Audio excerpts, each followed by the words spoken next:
लोकसभा का जो चुनाव था ये कोई कांग्रेस और भाजपा का चुनाव नहीं था।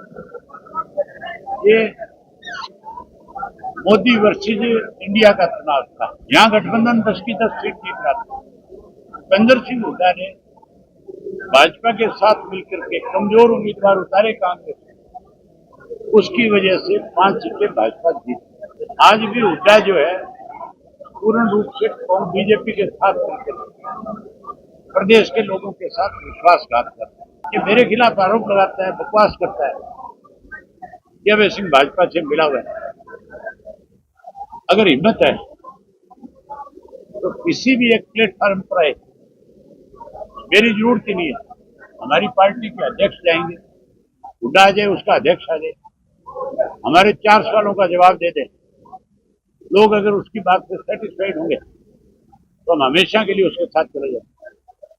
अगर हमारे 4 सवालों के जवाब से लोग सेटिस्फाइड नहीं हुए हुड्डा की बात से, तो फिर हुड्डा को माफी मांगनी चाहिए और ये कहना चाहिए कि मैंने हरियाणा के लोगों के साथ धोखा किया, पेन की शाही बदल दी, अपना वोट जो है बिना किसी को दिए खाली बैलेट पेपर छोड़ दिया। अब फिर अविश्वास प्रस्ताव ला करके बीजेपी को कहीं ना कहीं जिंदा किया। अब फिर चुनाव से भाग रहा है। और षड्यंत्र क्या है? मनोहर लाल खट्टर के सामने कमजोर कैंडिडेट उतारना, अपने बेटे को चुनाव जिताने के लिए किरण की टिकट कटवाना, अपने बेटे को चुनाव जिताने के लिए इंद्रजीत के सामने कमजोर उम्मीदवार उतारना, ये सब षड्यंत्र है। और ये क्या है? ये इनकी पार्टी बहुत अच्छे से जानती है, लेकिन पार्टी के लोग कहीं ना कहीं मजबूर है। अरे जेजेपी का बात ही क्यों करते हो? जेजेपी बीजेपी की सहयोगी रही है। जो बीजेपी के सहयोगी हैं, चाहे वो जेजेपी है चाहे कांग्रेस, दोनों से बात नहीं। आज ये 20 जिले हमारे कंप्लीट हो गए। हमने विधानसभा की आगे कार्यकर्ताओं की जिम्मेवारियां लगाई कि आप अभी से फिर से लोगों में जाओ और विधानसभा के चुनाव की अभी से तैयारी करो। लोकसभा का जो चुनाव था ये कोई कांग्रेस और भाजपा का चुनाव नहीं था। ये मोदी वर्सेज इंडिया का चुनाव था। मोदी का नारा था 400 पार, और इंडिया गठबंधन जो था वो भाजपा से देश को छुटकारा दिलाना चाहता था। लेकिन उस गठबंधन में भी कांग्रेस के कुछ ऐसे लोग थे जो भाजपा को मजबूत कर रहे थे। उदाहरण हरियाणा आपके सामने है। यहाँ गठबंधन 10 की 10 सीट जीत रहा था।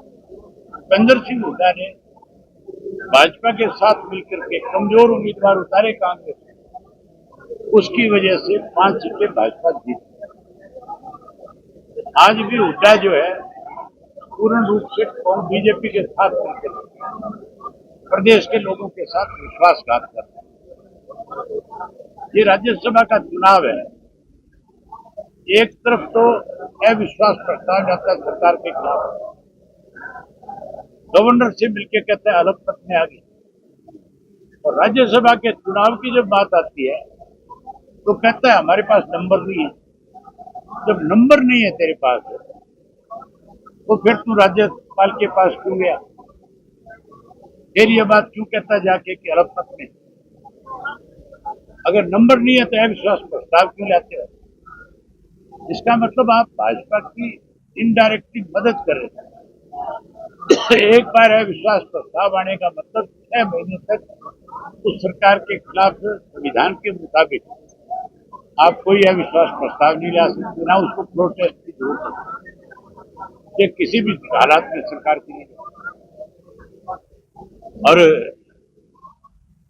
आप अलग मत का क्या करके ये कहते हो हमारे पास नंबर नहीं है, तो फिर आप क्या कहना चाहते हो?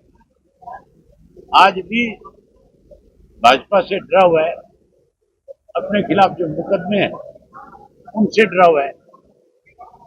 आज भी मुकदमों का आप जिक्र करो, इसका फेस देखने वाला होता है, शक्ल के हाव भाव बदल जाते हैं। ये मेरे खिलाफ आरोप लगाता है, बकवास करता है कि अभय सिंह भाजपा से मिला हुआ है। अगर हिम्मत है तो किसी भी एक प्लेटफॉर्म पर आए, मेरी जरूरत ही नहीं है। हमारी पार्टी के अध्यक्ष जाएंगे, हुड्डा आ जाए, उसका अध्यक्ष आ जाए, हमारे 4 सवालों का जवाब दे दें। लोग अगर उसकी बात से सेटिस्फाइड होंगे तो हम हमेशा के लिए उसके साथ चले जाएंगे। अगर हमारे 4 सालों के जवाब से लोग सेटिस्फाइड नहीं हुए हुड्डा की बात से, तो फिर हुड्डा को माफी मांगनी चाहिए और ये कहना चाहिए कि मैंने हरियाणा के लोगों के साथ धोखा किया। ये बेईमान लोग हैं, ये लोगों के साथ धोखा कर रहे हैं। लोग इस विधानसभा के चुनाव में लोग सबक सिखाएंगे। विधानसभा के सेशन में हुड्डा साहब आमने सामने होंगे तब उनसे आप क्या बड़ी तसल्ली कराऊंगा। मैंने सोच रखा है, मैंने बहुत दिन लिहाज करी, लेकिन अब की बार जैसे मौका मिलेगा सारी बातें बहुत खुल करके तो आपने कल आरोप लगाया था हुड्डा के ऊपर, है। आपने बात कही थी हुड्डा जी को कि उन्होंने छांटगांठ की हुई है बीजेपी के साथ और वो नहीं चाहते कि वो राज्य सरकार से भी बड़े कांग्रेस का बंदा। नहीं, वो कहाँ चाहता है कि कोई सांसद बने। अगर वो चाहे तो उसको विपक्ष से बात करनी चाहिए, भी नहीं करनी चाहिए। बड़ी पार्टी को है, कोई और है, उसका काम है सबके साथ बात करना। अगर कोई उसको कोई सख्त बात कहता है या अगर कोई उसको ये कहता है कि हम आपके साथ नहीं जाएंगे, हम बीजेपी को वोट करेंगे, तो फिर उसके बारे में खुल के बताना चाहिए।